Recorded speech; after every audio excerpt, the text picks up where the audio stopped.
Was a disturbance in the studio between artists. Can you confirm it all? No information, sir. This is Frank Ocean, and this is Chris Brown.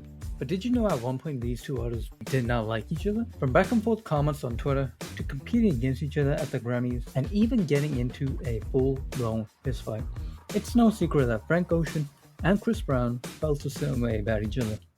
But how did all of this start? On June 3rd, 2011, Chris Brown tweets, "All this demonic music is whack. What happened to people being happy?" Which many people believed at the time was a diss towards Tyler, the Creator. Go to the mall and buy some potato salad. It didn't take long for Tyler, the Creator to respond, as he asked why Chris Brown was talking so much shit about Metallica and suggesting that he looks like a box of pops. Tyler, the Creator then tweeted in the most Tyler, the Creator way possible by saying things like, "Hey guys, it's me Chris. I think I'm a light bulb. Okay, bye." Tyler also asks, "Do you like soup? Cause you're acting like it." And then proceeds to tweet 1 minute later, "Ha ha ha, I just asked this guy if he liked soup." It's clear that Tyler the Creator is just straight up trolling at this point. However, Chris Brown states that he was not talking about Tyler the Creator or Odd Future for that matter. Tyler went on to say that there was no beef between him and Chris Brown and that he actually liked his song Look At Me Now. But exactly 2 weeks later, on June 17th, Chris Brown tweeted, "I fuck with Frank Ocean," and said that he reminded him of a young James Fauntleroy or Kevin Costner. For those of you who don't know, James Fauntleroy and Kevin Costner were established writers who are more so known for their writing and not their singing. Frank Ocean, on the other hand, didn't like these words and responded by saying, "I fuck with Chris Brown. He reminds me of a young Cisco or Ike Turner." Now, Cisco is known for having blonde hair, and Ike Turner is known for, yeah. Chris Brown insisted that it was a compliment, but we all know that it wasn't, and then proceeds to diss Odd Future. A couple days later at an Odd Future concert, members of the crowd can be heard screaming their dislike for Chris Brown.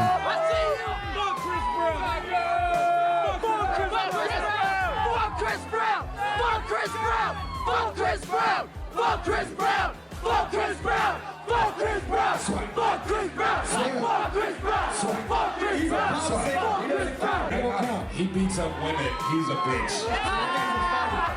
A few days later, things escalated even further with a few of Chris Brown's cousins chased down Frank Ocean and confronted him. Hey, though.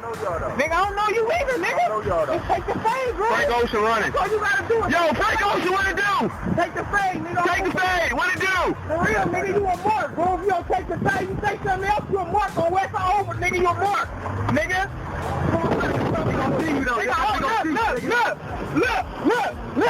Look, all over, you a mark if you don't take the fade, though. All over, nigga, what it do? He on the studio. Hey, come back. Fuck you acting like that, fuck, come on. You want it, nigga, come on. You want it?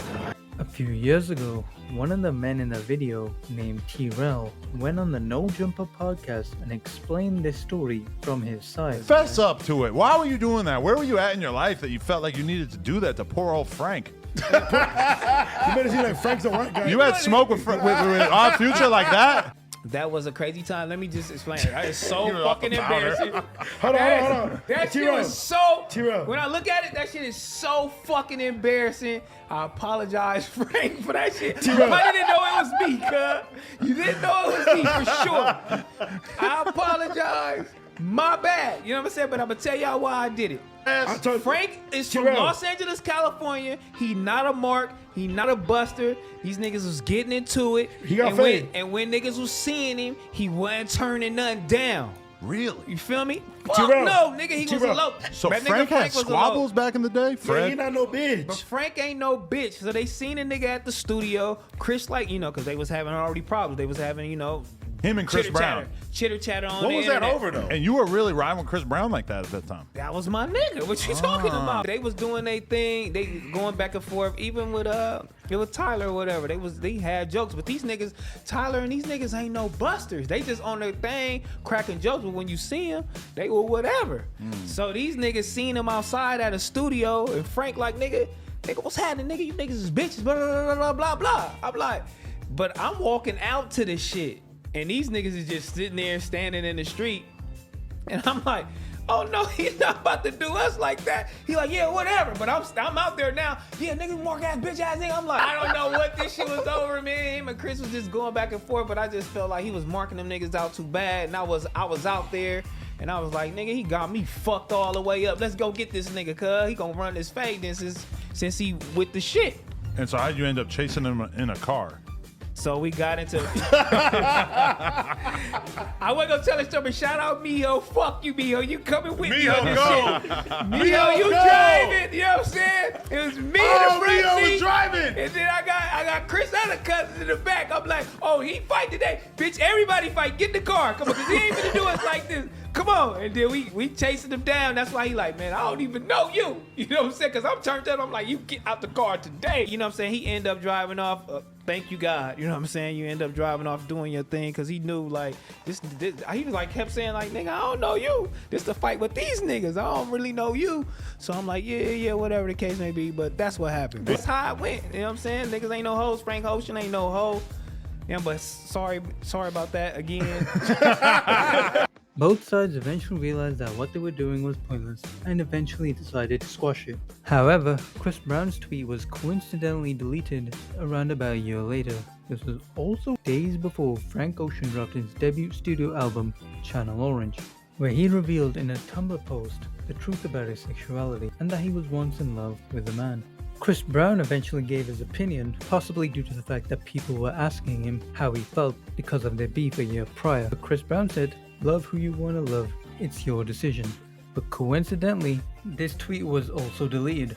Fast forward to January 2013, outside the Westlake recording studio in Los Angeles. It was here where an argument had ensued, where Frank Ocean pulled up and confronted Chris Brown for parking in his parking spot. According to the police report obtained by TMZ, Chris Brown tried to shake Frank Ocean's hand, but Frank Ocean immediately declined. Chris Brown proceeded to punch Frank Ocean in the face, and then a fight broke out. Frank had a cut on his left temple and his right index finger, an injury that would later affect his Grammy performance.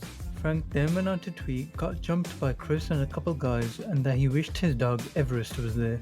You know Everest, the dog that was in the studio every day when Frank made Channel Orange, and the same album that Everest is an executive producer of. Frank also tweeted, "Cut my finger now, I can't play with two hands at the Grammys." However, due to conflicting reports, some people say that Frank Ocean's crew actually took the first swing, and the only other witness at the scene was Sean Kingston. You know that guy who's a scammer now? According to him, it was not Chris Brown's fault, and insinuated that it was Frank Ocean that started it. The Frank Ocean thing, I was there in the studio, that was not his fault. I don't care, that was not his fault. You were there? I wasn't in the studio, like where the fight was. I was in the lounge room, and I came out and seen like a little bit of the fight. It was not his fault. And then when I heard the story and I read, and then I played back the camera, they played back the camera for me, it was not his fault. You know what I'm saying? He was reaching out trying to give Frank Ocean a dap. Frank Ocean didn't want to give him back a dap. And you know what I'm saying? Frank Ocean was talking shit like, because I guess he had some Crip guys with him. He was like, Ray, whatever. And that's what happened. But here's where it gets interesting. Vince Staples, yes, Vince Staples is apparently the reason this fight stopped.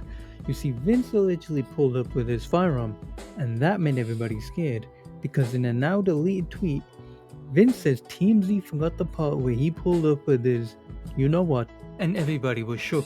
And apparently I believe he had a friend named Flair that also took off on Chris Brown's bodyguard. Now, this would make sense because Vince has always been a close friend and associate of Odd Future.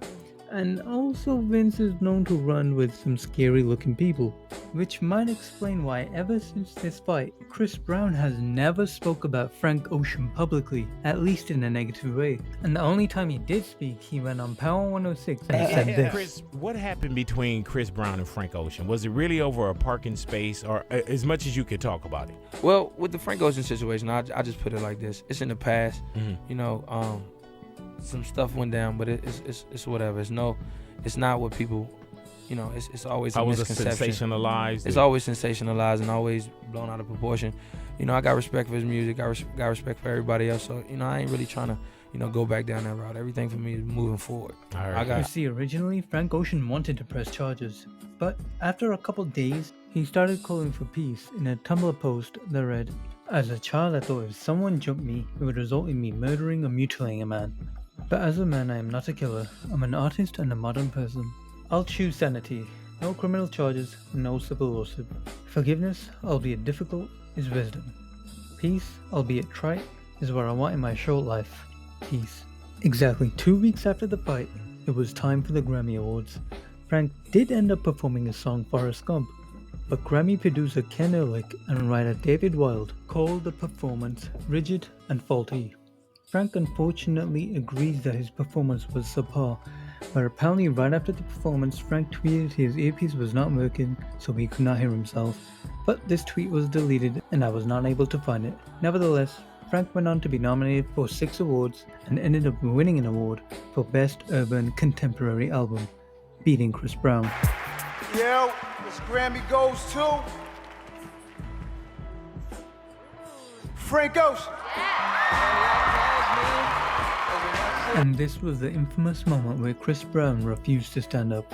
And to add insult to injury, Frank then went on to technically win another award, this time for his feature on the song No Church in the Wild by Jay-Z and Kanye West.